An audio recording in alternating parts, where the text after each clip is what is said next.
have a little bit of a foundation. We're going to take some of these questions that were submitted by some of you when you registered, and hopefully toward the end of the program we'll take some questions from the audience if you're coming up with questions as we move forward.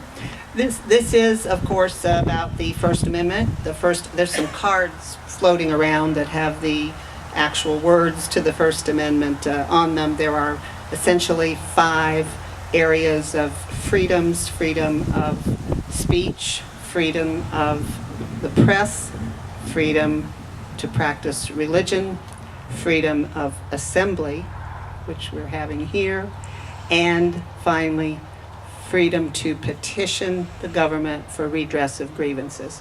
We're concentrating mostly on that last freedom to petition government for redress of grievances, which goes hand in hand with freedom of speech.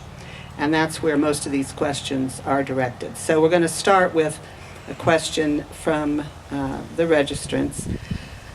I don't understand why the First Amendment protections of free speech, association, and the right to petition the government for redress are not an absolute defense against tortious interference, defamation, and other SLAPP-type actions.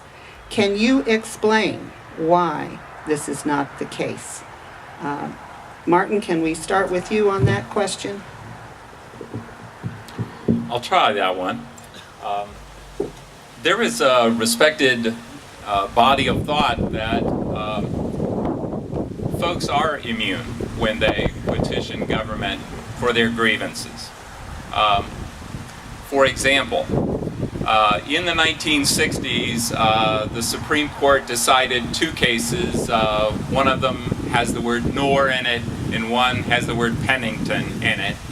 And those cases stand for something that's become known as the Nor-Pennington Doctrine.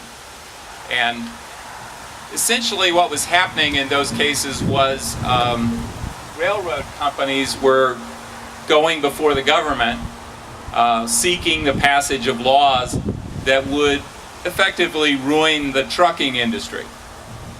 And normally the railroads wouldn't be allowed to get together and plot monopolistic behavior like that without running afoul of the antitrust laws. The case got to the U.S. Supreme Court, and the U.S. Supreme Court held that there was an immunity from the antitrust laws. That is, a total immunity, even if your motives were improper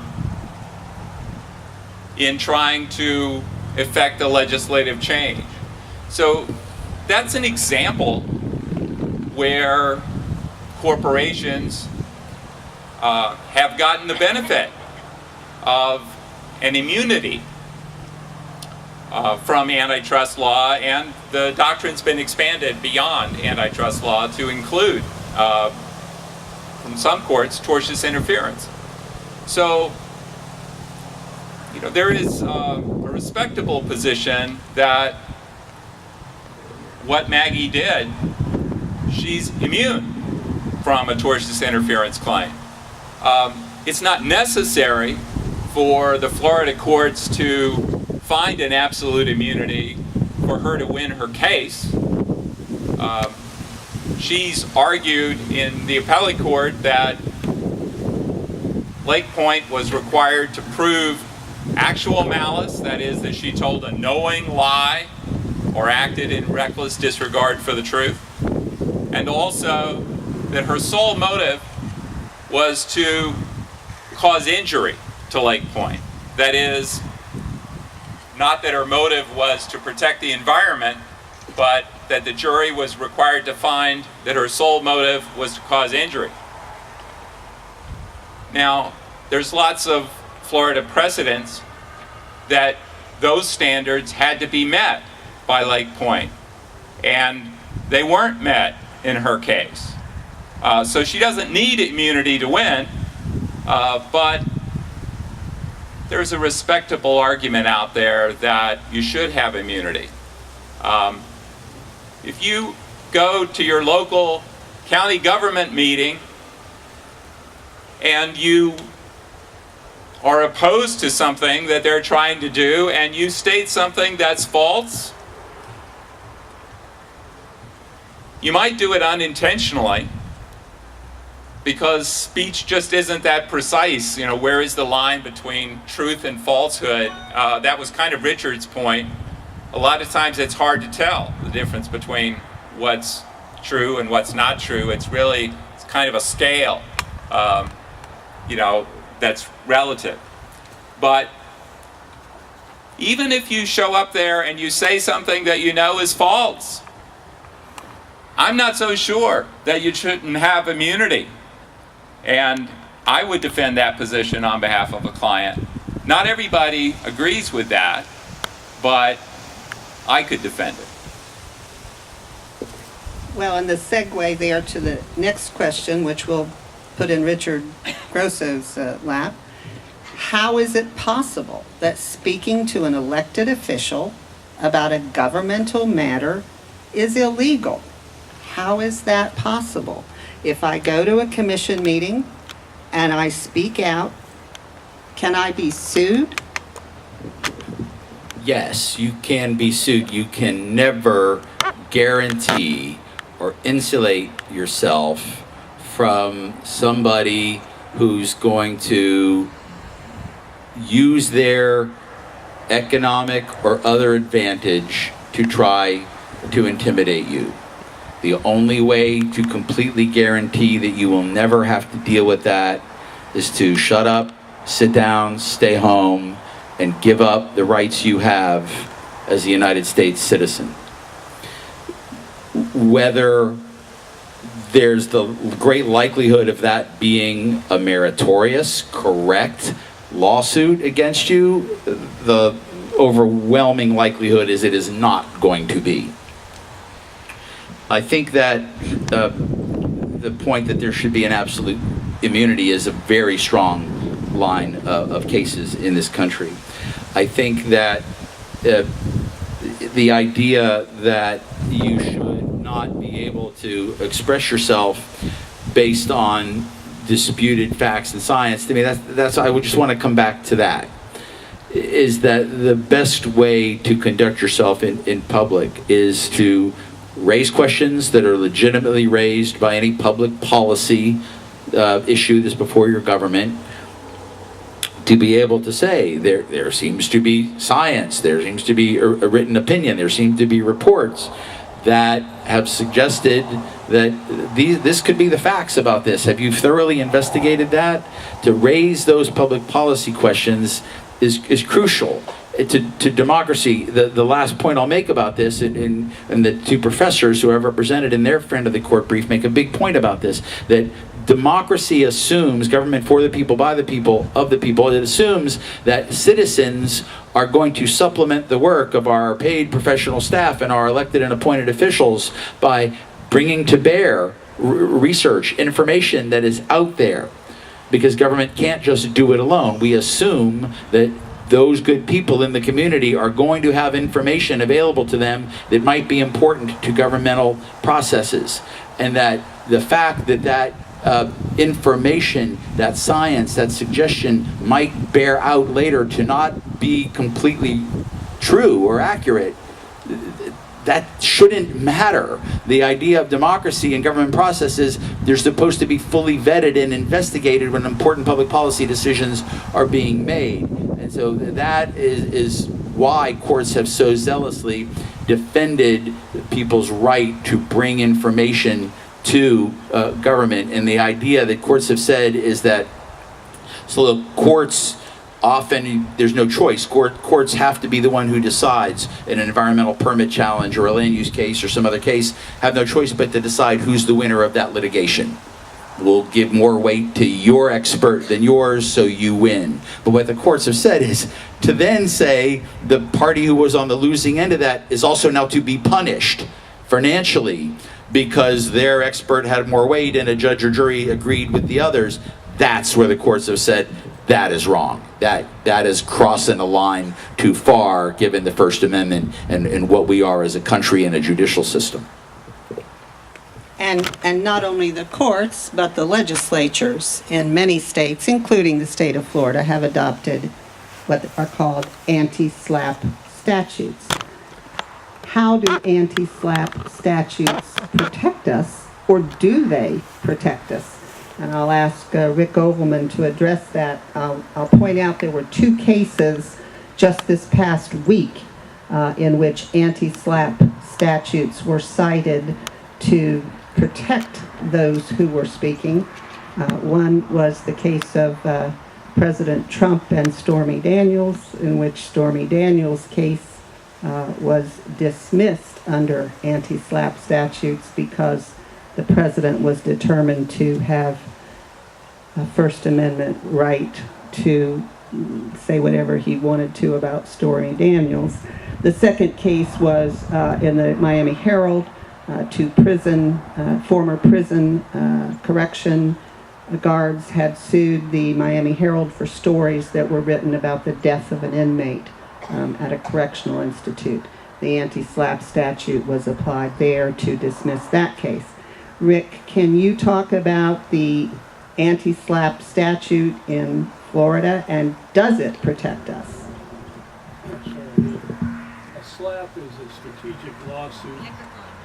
A SLAPP suit is a strategic lawsuit against public participation, which is a mouthful. That means somebody powerful is suing you to shut you up, okay?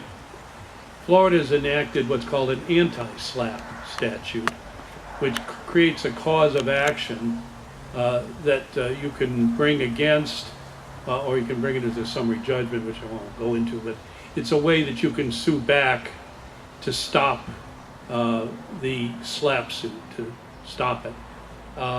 And you can get expedited treatment by the court, and you can get an early judgment by the court, and you have to show that the purpose of the statute was to improperly keep you quiet, and that it was a meritless suit. The problem with the initial Florida SLAPP, anti-SLAPP law, was it applied only to government officials. In other words, if a government official sued you, and that was sort of not a lot of protection, because first of all, a government official in Florida can't sue you for malicious prosecution at all, and a public official has to meet the Sullivan standard, which we were talking about before. I don't want to get into a bunch of law, but basically you have to prove that the public official has to prove that you knowingly lied about him when you made the statement that was defaming him. So the first version of the statute wasn't very useful. Then in 2015 they expanded it to apply to any person, like a developer, for example. So if a developer were to sue you to shut you up, you would have an anti-SLAPP action that you could bring. The problem with the anti-SLAPP law is it has a prevailing party attorney's fees provision. Now that means whoever wins gets attorney's fees. So that means if you bring your anti-SLAPP action and you don't win the anti-SLAPP action, the other side can get attorney's fees. So you run the risk. And remember, you have to show it's very much a frivolous case in order to get, and that it's bad motive. You could win the case and not win the anti-SLAPP part of it. So the fact that both sides, either side, could get attorney's fees really inhibits the bringing of anti-SLAPP suits. You run the risk. It would be better often just to defend, and then when you win, bring a malicious prosecution case yourself, or a 57-105 sanctions. I don't want to get into a lot of detail, but the point is, it isn't as good as you would think. In the 2 cases that you're talking about, Trump won because the court held that his remarks about Stormy Daniels were rhetorical hyperbole. Now, rhetorical hyperbole are statements that a reasonable listener or reader would not take as actual facts about somebody. The key cases are a case called Pring, which was against Penthouse. And you have to excuse me because the facts are somewhat graphic. But Pring involved a story in which, it's a fiction story, in which Miss Wyoming was said to have the capability of levitating somebody through the act of fellatio. And the real Miss Wyoming sued, asserting that this could be taken as a true statement about her. And the court said no, that it's gnarly, but it's not a true, a false statement of verifiable fact. The other case is Hustler versus Falwell. That's no better. So if you didn't like that, put your hand over your ears. In the Falwell case, it was a cartoon in Hustler magazine depicting Jerry Falwell losing his virginity in an outhouse with his mother. And this was also held to be rhetorical hyperbole and therefore not actionable, however insulting it might be. To have a libel suit, you have to have a verifiably false statement of fact. And a statement of opinion or rhetorical hyperbole doesn't make it. The prison case against the Herald was based on the actual malice standard that public officials have to prove knowing falsity with convincing clarity. And I don't think either case really adds much, except that I thought some of the stuff Trump said about Stormy Daniels wasn't really rhetorical hyperbole, but if you're a fan of the First Amendment, the broader that concept is, the better. Well, if you're going to talk about Hustler and Penthouse, I'm going to have to report the quote that I saw from Larry Flint about the First Amendment, which was, if you're not going to offend anybody, you don't need the First Amendment. You only need the First Amendment if you're going to offend people. Which I'd like to go back to Martin's absolute immunity. There are restrictions, would you not acknowledge, on the First Amendment? We've all heard you can't yell fire in a crowded theater. You can't incite violent overthrow of the government. There are certain things you can't do that aren't protected under the First Amendment. Can you lie?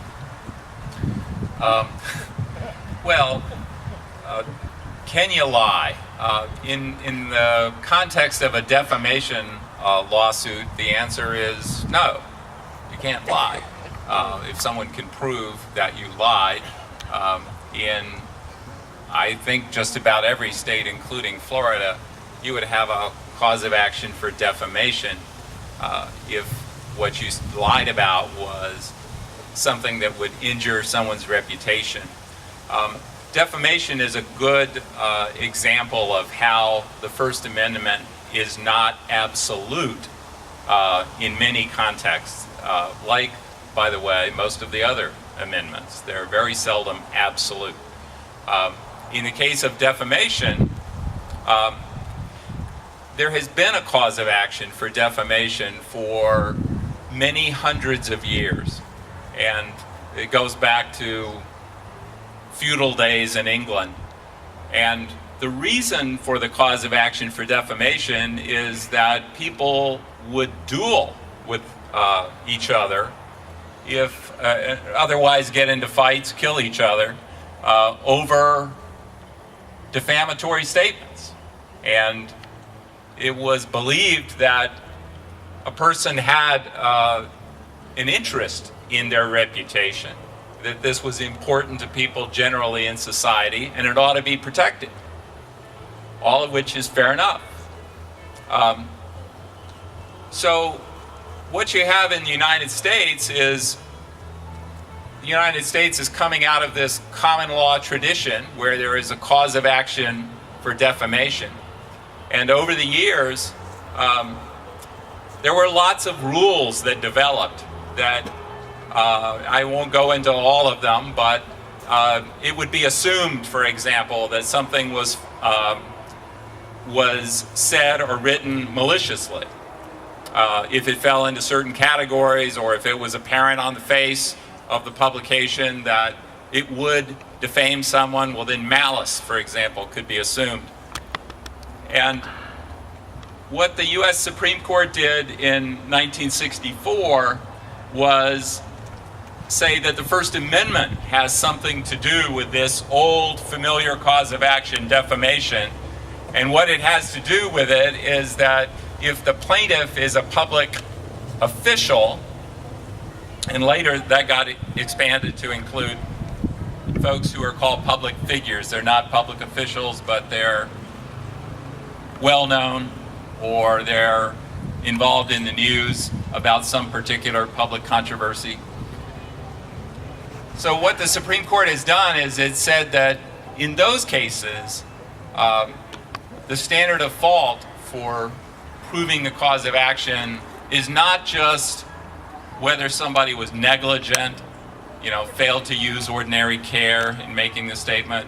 Instead, it's a higher standard called actual malice, which means that you told a knowing lie or you acted in reckless disregard for the truth.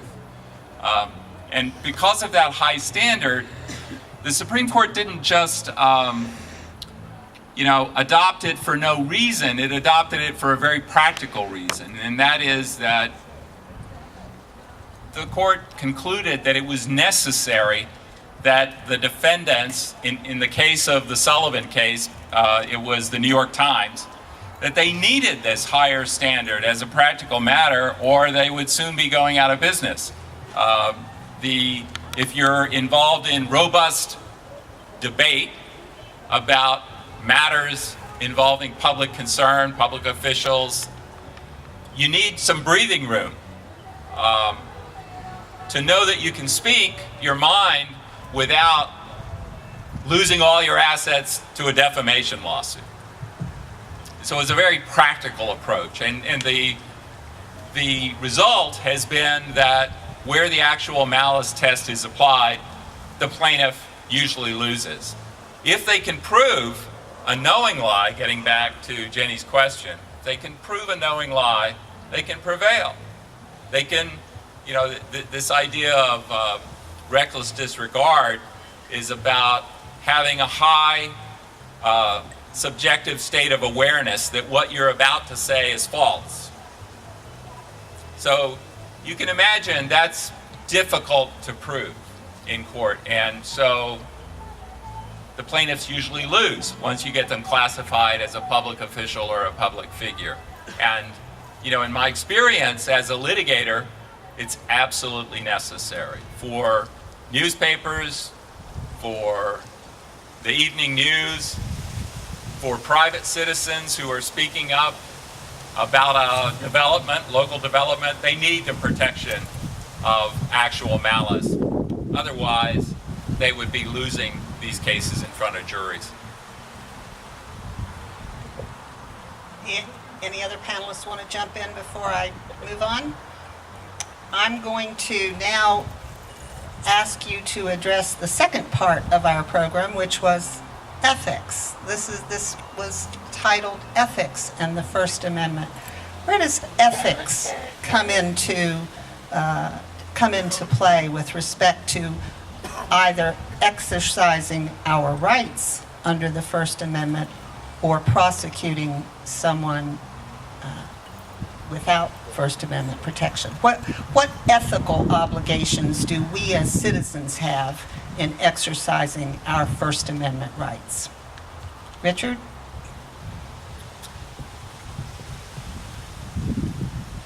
Well, I think that ethically, beyond the legal, if you want to be effective, if you want to be someone who's respected, whose research and opinions are actually going to be given some credence, I think, to me, ethics require that you have done some homework on issues about which you speak, I think ethics requires that you focus on public policy decisions and outcomes as opposed to personalities, not personalizing issues. I think that you focus on the decision that you want made for the reasons that it affects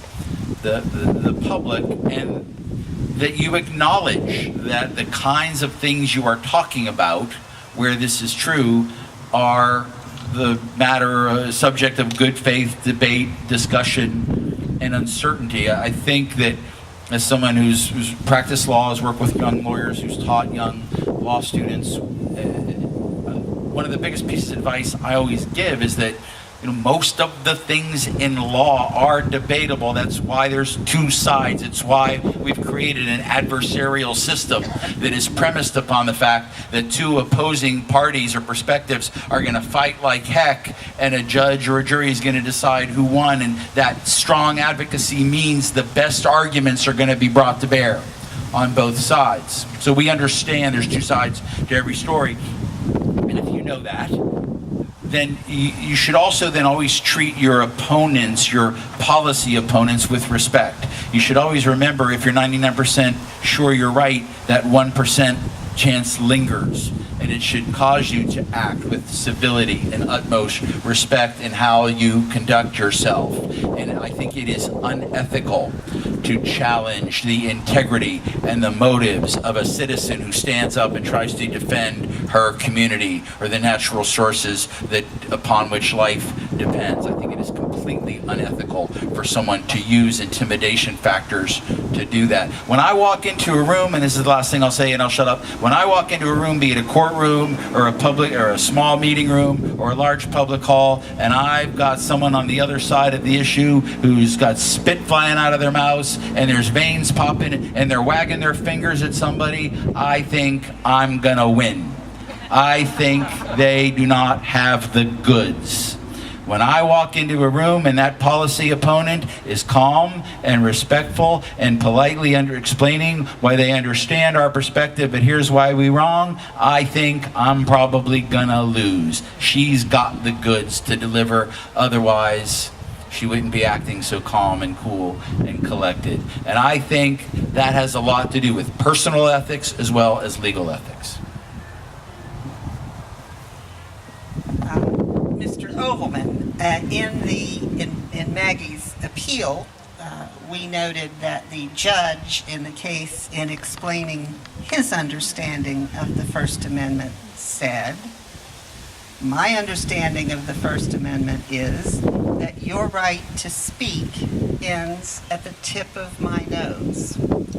Now, I think most of us would recognize that as not a correct statement of First Amendment rights. But I'm wondering if you can give us a better statement of First Amendment rights. I'm going to throw you this question that was submitted by one of the audience members. Under the First Amendment, when is redressing grievances, when is petitioning government to redress grievances, when is that considered being part of a mob?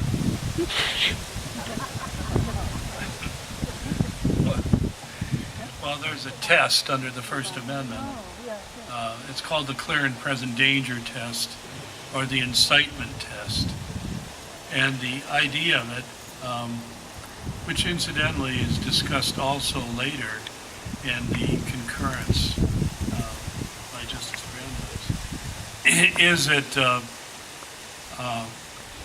until the threat of action is so brigaded, so connected to speech, that there isn't any time for alternatives, and violence is then imminent. That's when there's a clear and present danger, then speech can be restricted. Examples are like shouting fire in a crowded theater, but it also would be where there is a mob and you say, let's hang them, or let's burn all the cars. In other words, clear and present danger, incitement, that kind of exhortation to imminent, immediate violence is when the First Amendment limit is reached. And just so we're clear, I have no idea what Judge Roby meant.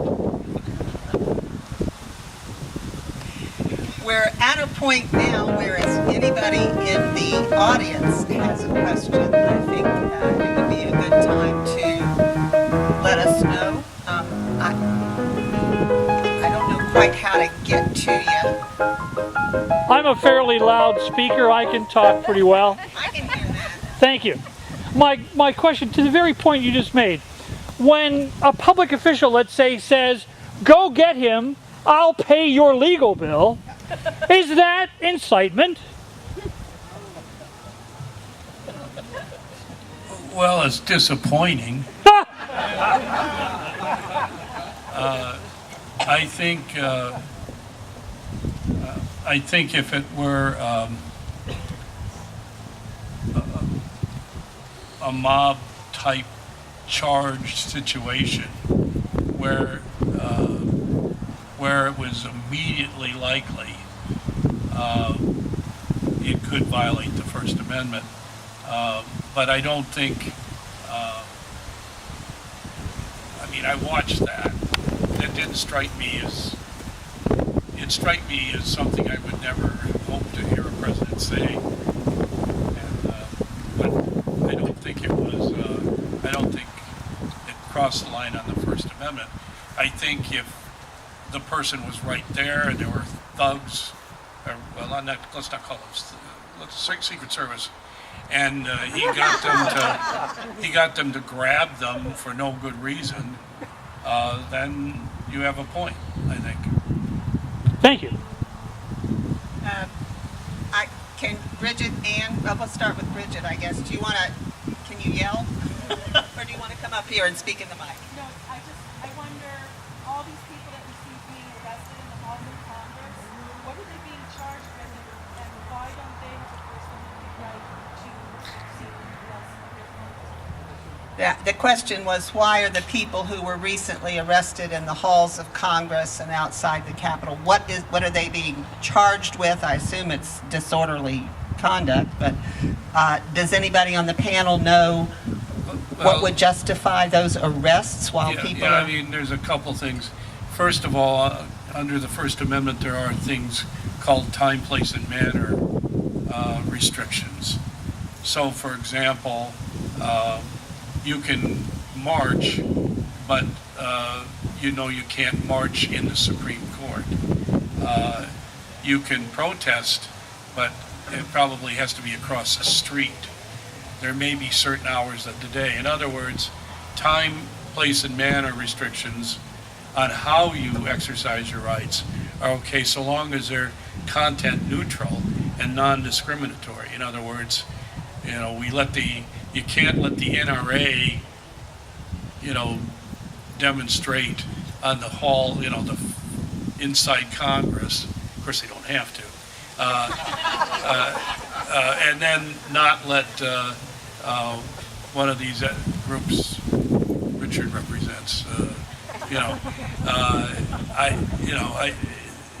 so there are time, place, and manner restrictions. There's also trespass laws, and most government buildings and facilities have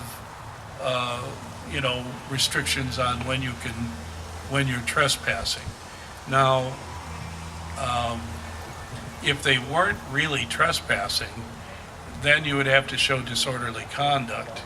But I suspect all these people were released. They were, was my understanding, that charges I think it was dropped. probably just one of those, again, disappointing things.